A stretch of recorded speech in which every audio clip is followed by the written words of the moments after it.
Եթերում Ազատություն TV-ն է, մայրաքաղաքի խնդիրներին անդրադառնանք, այս պահին տաղավարում հյուրընկալել ենք Երևանի ավականու ելքխմբակցության ղեկավար Դավիթ Խաժակյանին, բարև ձեզ պարոն Խաժակյան, շնորհակալություն Ազատության տաղավար գալու համար։ Խոսենք թերևս մայրաքաղաքի ամենահիմնական խնդիրներից մեկի մասին, տրանսպորտի վերաբերյալ։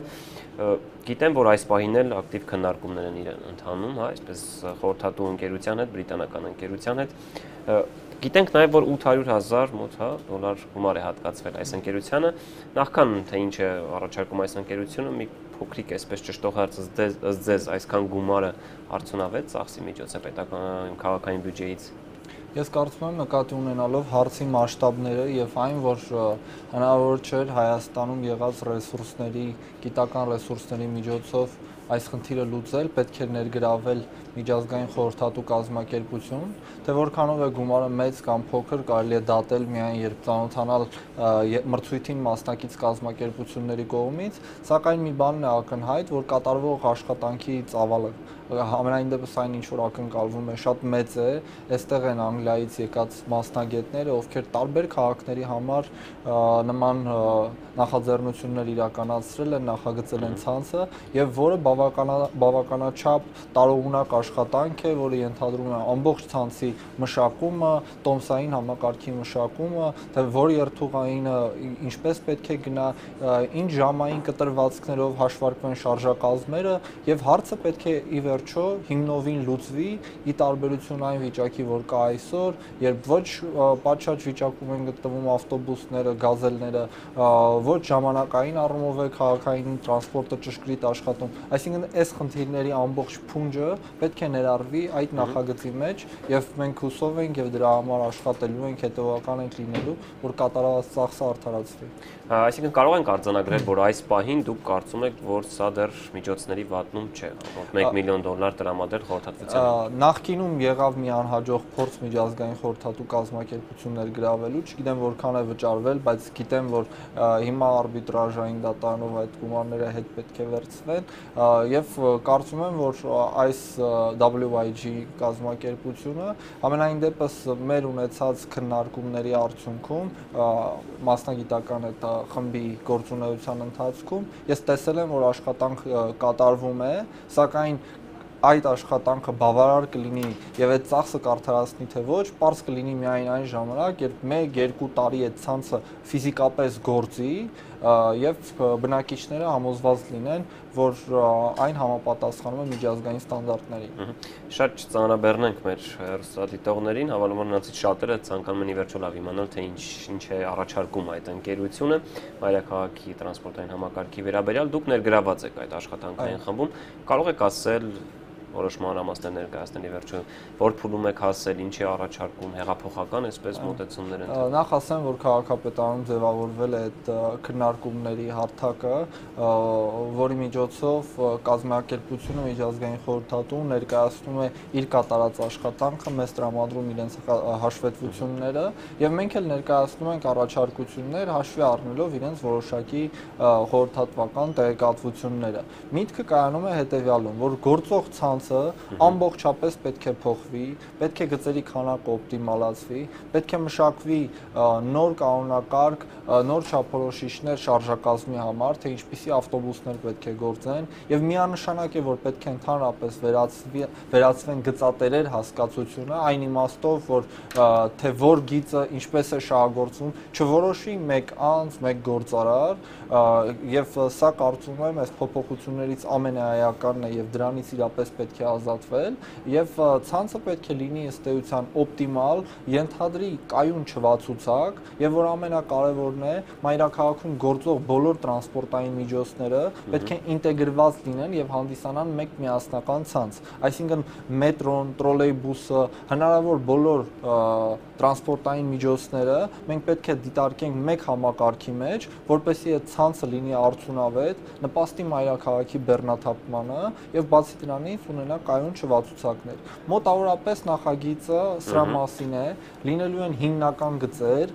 որոնք պատկերավոր ասած մեկ վարչական շրջանից մյուս վարչական շրջան տեղափոխումն են ապահովելու եւ լինելու են սնուցող գծեր, որոնք սնուցելու են հիմնական գծերը եւ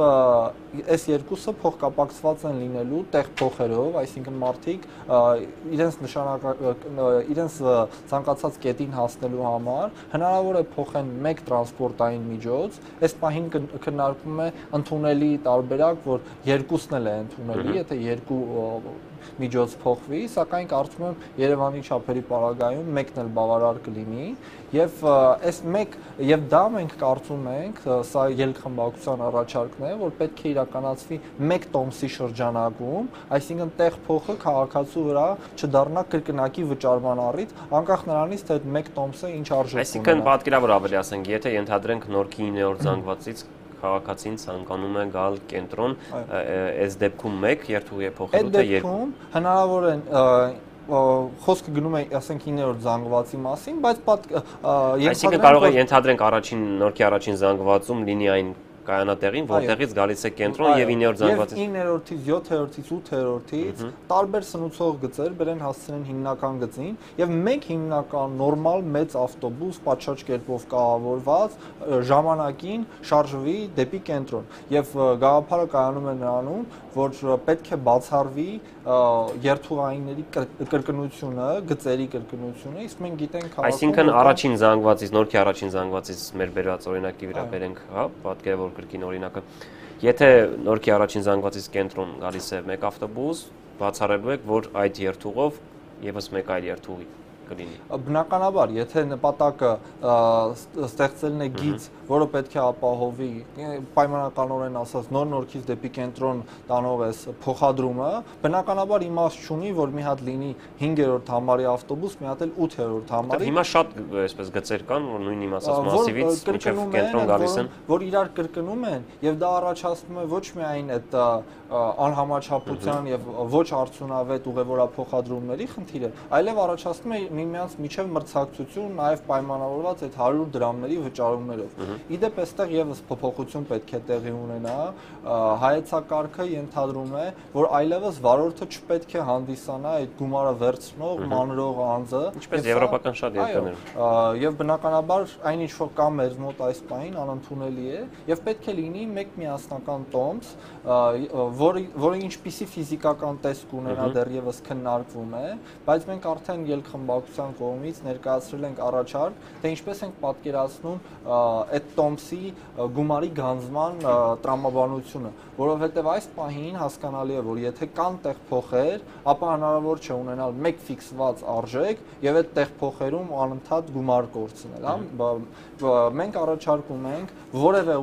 ուղևորափոխադրում դիտարկել որպես մեկ ճանապարհ, որովհետև քաղաքացու համար ի վերջո իր նշանակակետին հասնելը դա մեկ ճանապարհն է,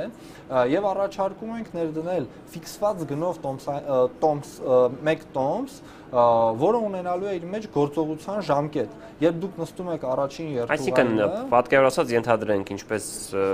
կրկին եվրոպական շատ երկրներում է, լինի ենթադրենք 30 րոպե, հա, այսպես տևողություն եւ արժանա ենթադրենք 100 դրամ։ Այո, ժամանակահատվածը մենք առաջարկում ենք։ Եվ այդ 30 րոպեի ընթացքում քաղաքացին կարող է անգամ 6 այսպես երթուղի փոխել։ Գիտեք, կա նման քննարկում, որը թերևս իհարկե հասկանում եմ անհնարին է։ Կարող է չարաշահման տեղիք տալ եւ իրականում մարդ ոչ թե մեկ գիծ գնա, այլ մի քանիսը եւ այդ տեղ փոխի ժամանակահատվածը օգտագործի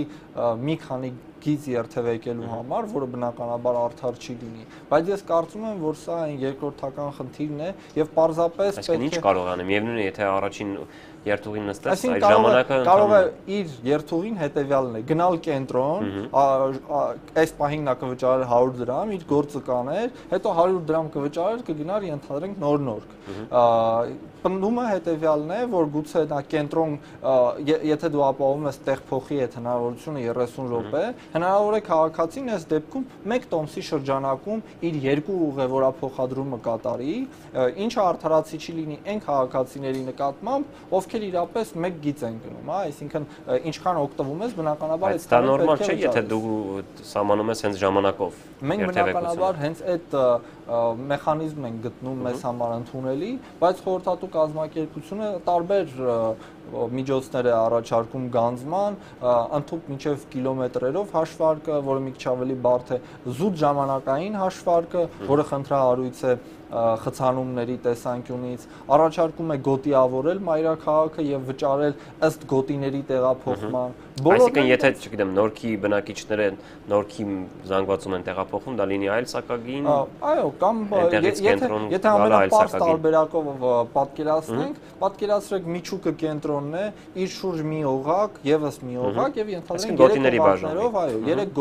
3 գոտի քաղաքը բաժանված լինի եւ կախված նրանից որ գոտուց որ գոտի է տեղափոխվում, ըստ դրա վճարես։ Բայց այստեղ եւս խնդրահարույց բաներ կան, որովհետեւ եթե գոտիների արանքում փոփոխությունը տեղափոխումը լինի եւ դա կազմի ընդամենը 3 կիլոմետր, բնականաբար եւս արդար չի լինի համարել, որ այդ անձը փոխել է այդ աստիճան գոտի։ Մենք կարծում ենք, որ մեր առաջարկը օպտիմալ է, թող դա քննարկվի, մենք այն ներկայացրել ենք եւ ընթացքում པարզ կլինի ինչպես Շատ բարի, ամեն դեպքում եւ այդ ժամանակային եւ կիլոմետրային այդ հաշվարկի արդյունքում